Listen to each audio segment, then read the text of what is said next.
Bismillah ar-Rahman ar-Rahim. Let us continue with Surah An-Nisaa bihawlillahi wa quwwatih, and we are on ayah number 25. قال الله تعالى ومن لم يستطع منكم طولا أن ينكحن المحصنات المؤمنات فمن ما ملكت أيمانكم من فتياتكم المؤمنات والله أعلم بإيمانكم بعضكم من بعض فانكحوهن بإذن أهلهن وآتوهن أجورهن بالمعروف محصنات غير مسافحات ولا متخذات أخدان فإذا أحصن فإن أتينا بفاحشة فعليهن نصف ما على المحصنات من العذاب ذلك لمن خشي العنة منكم وأن تصبروا خير لكم والله غفور رحيم. We are still on the topic of marriage. He says, whoever is not able to يستطيع طولا. This is an interesting word, meaning ghina, or richness, or financial capacity. So in this context it would mean the ability to pay the mahar, but also the other financial expenses of marriage, the upkeep of a family. Then he says, in that case, from what your right hands possess, from the fatayat, the plural of fatatun, which means servant girl, al-mu'minat, the believing servant girl. In other words, what he's saying, you're allowed to marry believing servant girls, as in Muslim servant girls. When he says what your right hands possess, he's not talking about the man who wants to get married. Because if the man who wants to get married owns a servant girl, he is not allowed to marry this servant girl. Why is this? Because he's allowed to have sexual relations with the servant girl. The only way to actually marry this servant girl, which he owns, is to free her, and then to marry her as a free woman. So what the ayah is talking about is a servant girl who is owned by someone else. And he's making this allowance only if you cannot marry free women. Because being married to a servant girl has its problems. The children will be servants. Not only that, they will be servants to the master of the servant girl. So imagine your children are servants to another man. Do you really want that to happen? And also, being married to a servant girl is not as honorable as being married to a free woman. And the husband may feel something in himself that he's being devalued in being married to a servant girl. Whereas, on the other hand, being married to a righteous, free woman is a source of honor for the man. Anyway, he goes on to say, Allah knows best about your iman, meaning He knows what is in your heart and what level of iman you possess. He says, بَعْضُكُم مِّن بَعْضٍ, you are from each other. This means that you are all related to each other. How so? You're all from Adam alayhi salam. So even if you do marry a servant woman, she's still a human being just like you are. So in a case of necessity, do not be too proud to marry a believing woman, because what really matters is the iman. As for the pagan Arabs, they had no iman. What they attached value to was the lineage. How honorable is your father and your forefather and so on. Even if your father was highly valued in society, was maybe one of the chiefs, but had no iman whatsoever, they would deem that to be a good thing.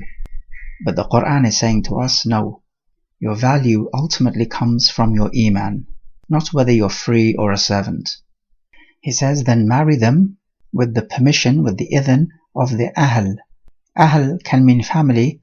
In this context, ahl means their masters, because the master of the servant girl is the wali of the servant girl. And a woman is not allowed to be married except with the wali's permission. In fact, even a male servant is not allowed to be married except with the permission of his master, as is mentioned in an authentic hadith. And he says, وَآتُوهُنَّ أُجُورَهُنَّ بِالْمَعْرُوفِ. We have discussed this before. Give them their ujur. Ujur meaning wages, but in this context it means the mahar. بِالْمَعْرُوفِ, on reasonable terms. And this is decided by the customs, so that you are not so excessive, that is haram, but also you're not too stingy, because that is also haram. He says, muhsanatin. This is mansub because it has the kasra, muhsanatin, and it is because it is a hal. That is to say, the hal of the servant girl being married. Muhsanat, we spoke about before, meaning chaste, so that these women should desire chastity with their marriage. غَيْرَ مُسَافِحَاتٍ, we spoke about this before, not wanting fornication. وَلَا مُتَّخِذَاتِ أَخْدَانٍ, and not taking أخدان. This is the plural of khidn, which means a secret friend.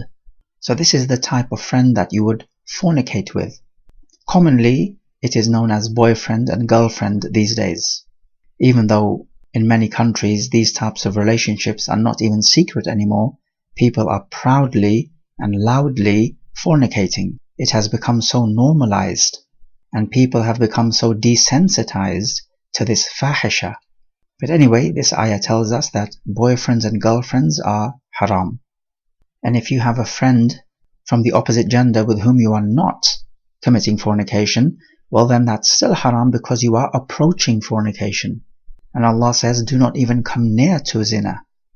Anyway, he goes on to say, فَإِذَا أُحْسِنَّ. He's speaking about the servant girls. Uhsinna here means when they become married. Then after that, if they come to the fahisha, meaning fornication, then upon them is nisf, half, that is half the punishment of what is given to the al-muhsanat. Al-muhsanat here means free women as opposed to servant women. Min al-adhab, from the punishment. So these servant women, if they fornicate, they are given half the punishment of free women. Notice the word al-muhsanat here means free women.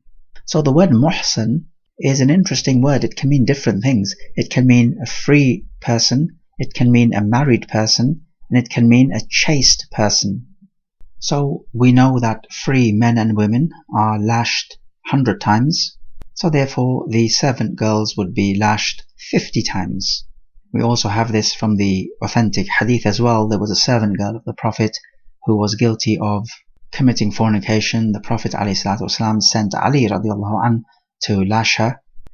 Ali radiallahu anh found that this woman was just recovering from the nifas, from the postnatal bleeding, and he felt that if he whipped her, she might die because she is in a vulnerable state. So he told the Prophet about that, and the Prophet said to him, Ahsanta, you have done well. He told him, when she recovers from the postnatal bleeding, then lash her 50 times. You also notice that the married free woman, if she commits fornication, is to be stoned to death. This is not the case with servant girls, because you cannot have half a stoning to death. That does not make sense. Rather, they are lashed 50 times. Because the servant girls are property of the master, and so killing that servant girl would be essentially stripping the master of his wealth, and the master does not deserve that. Then he says, ذَلِكَ, that is, meaning this ruling about marrying servant women, and the permission given when you're unable to marry free women because it's too expensive and too costly for you. This permission, this rukhsa, is for the one who khashiya, fears, al-anat, which means mashaqqa, difficulty, or tadyiq, when you are in constrained circumstances. The word al-anat originally means when a bone breaks after it has been mended, and then the word has been used more liberally to mean any type of difficulty. So the difficulty being spoken of here is that a man feels that he needs a wife because he needs to fulfill his sexual desires, and if he does not do so in the halal way, he fears that he might fall into zina, because he fears he may not be able to control himself. But then Allah goes on to say, وَأَن تَصْبِرُوا, and that you should be patient, خَيْرٌ لَكُمْ, is better for you. Meaning it is better not to marry a servant woman and keep patient if that is within your capacity to do so, and to strive to keep patient. Because again, like we said, marrying a servant woman is only done in a necessity situation and is a suboptimal course of action. So being patient would be better. And he says, Wallahu ghafurun rahim. So it is from his mercy that he has allowed for us certain options in a case of necessity.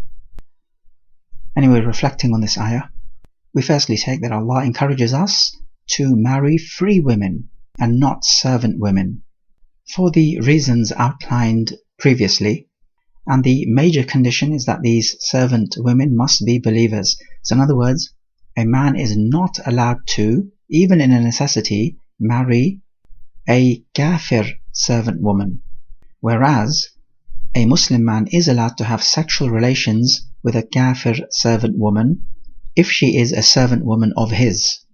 And the other condition is that he is unable to afford marriage of a free woman because such marriages are going to be more costly. And the third condition we find from the ayah is that he fears for himself that he might fall into fornication if he does not have a halal outlet for his sexual urges. So these are 3 conditions in total. Okay, here's a question. If a man has enough money to marry a believing servant woman, and he also has enough money to marry a Christian or a Jewish free woman, he can marry one or the other, but he does not have enough to marry a free Muslim woman, then which one should he choose? Some scholars would say that he should choose the Christian or the Jewish woman because she is free, whereas the Muslim woman is a servant, and marrying a free woman is better than marrying a servant. But when we look at the Quran, it teaches us that marrying a servant believing woman is better. Remember in Surah Al-Baqarah, ayah 221, Allah Jalla wa Ala says, وَلَا أَمَةٌ مُؤْمِنَةٌ خَيْرٌ مِنْ مُشْرِكَةٍ وَلَوْ أَعْجَبَتْكُمْ. A believing servant woman is better than a mushrika, even if the mushrika pleases you more, in terms of her wealth, in terms of her beauty, in terms of her social status, and so on. So Iman is everything. It takes precedence over all other factors, even though other factors are valid and should be looked at, but Iman trumps them all.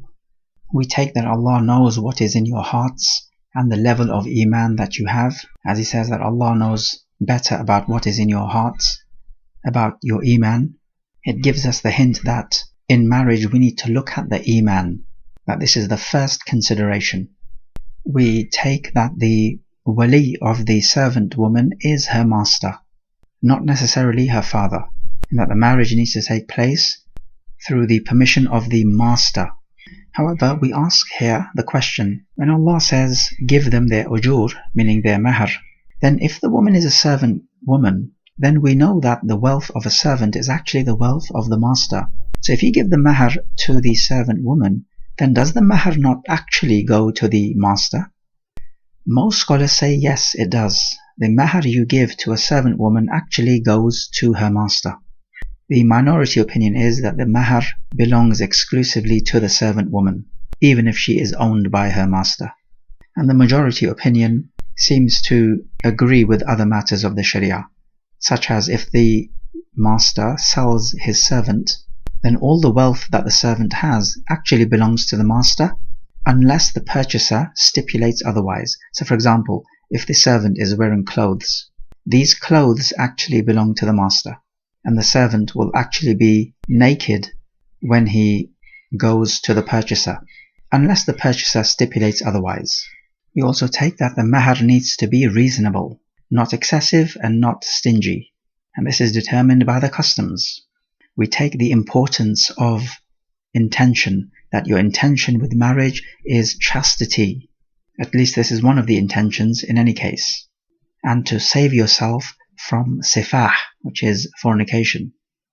We learn that the servant girl, if she fornicates, has half the punishment of the free woman.